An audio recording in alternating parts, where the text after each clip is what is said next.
Greetings there, my friend. Welcome to the fire. This next story we're going to do is a very special one because it's our first multi-part collaborative story that we're doing with Bear Bard of Bear Bard Tales and Jacob Crow of Crow's Perch. So be sure to visit them afterwards for more of the story. The White Knight GM, r/RPG horror stories, posted by Mr. Trickorder.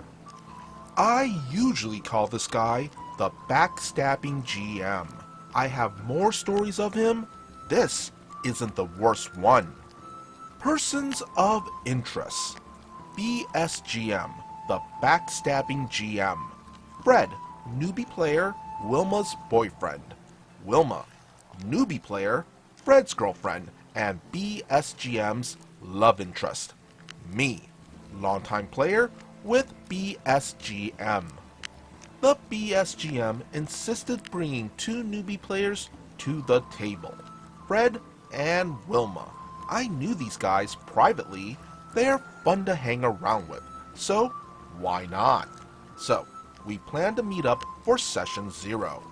The BSGM messaged me before the session. He told me he has a lot on his hands right now and asked if I could help them generate characters. Of course, I agreed. It didn't occur to me why BSGM asked me before the session. He could have done so during session 0, but whatever. So session 0 went on, and naturally I offered to help Fred and Wilma out. But they were reluctant to take any help. They insisted on doing it themselves. I didn't push, I just shrugged to BSGM and he told me to leave it. Well, okay then. After the session, BSGM messaged me again. BSGM.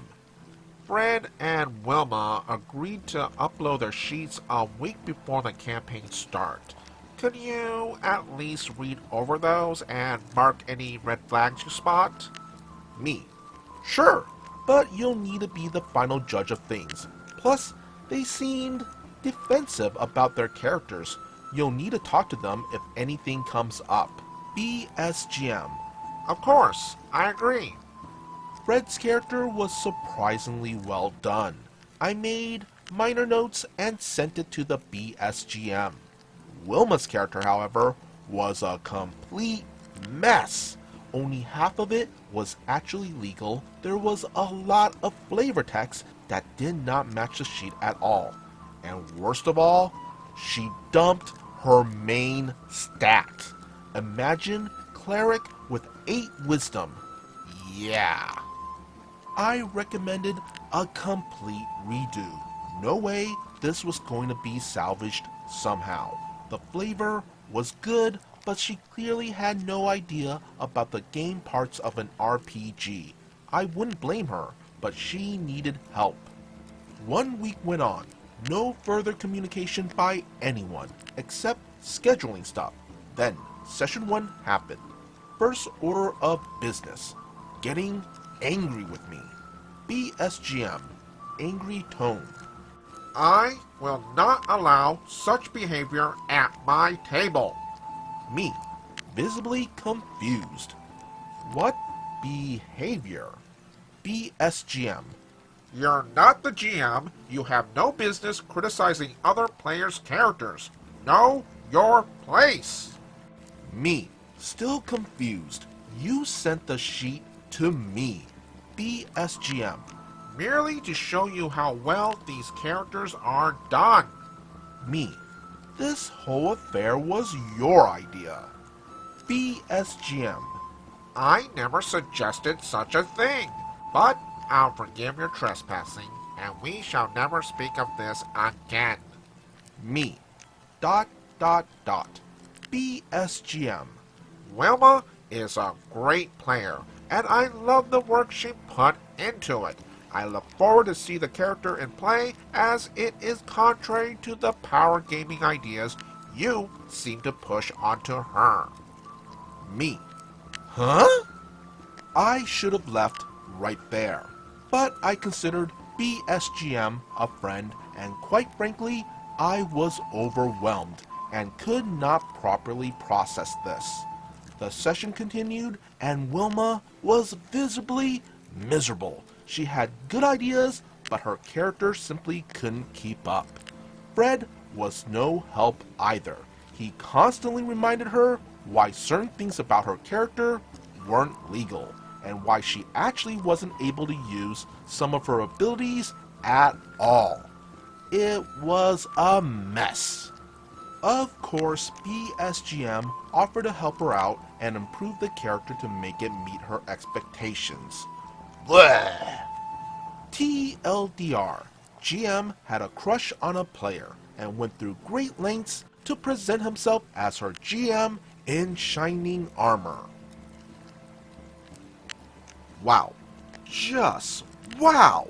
Way to throw someone under the bus there. Total scumbag behavior throughout the story here on the part of BSGM. First of all, Fred and Wilma are in a relationship, so stay out of it. Period. I don't think I really need to go into that any further. Next up is the actual BSGM throwing OP under that proverbial bus, which was just total, well, BS. The fact that BSGM tried to do this to make himself look good by creating a scenario where they try to make OP look like some sort of toxic power gamer that they could save Wilma from is just a disgusting attempt at manipulation. Honestly, it just made BSGM look like a complete and utter creepy tool, and further proves that BSGM isn't a friend, because that's not something you would do to a friend. Seriously, this is where I would have pulled out those messages where BSGM asked OP to look over the character sheets and then left the table, because that nonsense just doesn't fly with me. And I know that some of you out there might be asking yourself, what kind of person talks like BSGM? Well, trust me, there are some neckbeards out there like that, and I have encountered their kind out in the wilds. Oh, and also, I did some digging, and apparently according to OP, this was transcribed from German. So apparently some of it didn't translate as well. So there's that. Anyway, I do want to point out that if BSGM actually told me to quote-unquote know your place, first, I would have laughed my ass off. Second, I would verbally unload on BSGM about all his BS nonsense in front of Fred and Wilma. A very wise person once told me, a black eye heals, but humiliation will stick around. Now, if you want to hear more about this particular group, the story will continue on over on Jacob Crow of Crow's Perch channel, and then on Bear Bard of Bear Bard Tales channel. Both are fantastic channels with some great content, so you better make sure to subscribe and tell them Fantastic Tales of Adventure sent ya. Be sure to hit that like and subscribe button if you want to see more content like this. And would you kindly follow the socials posted in the description below. As always, be good, be great, be awesome.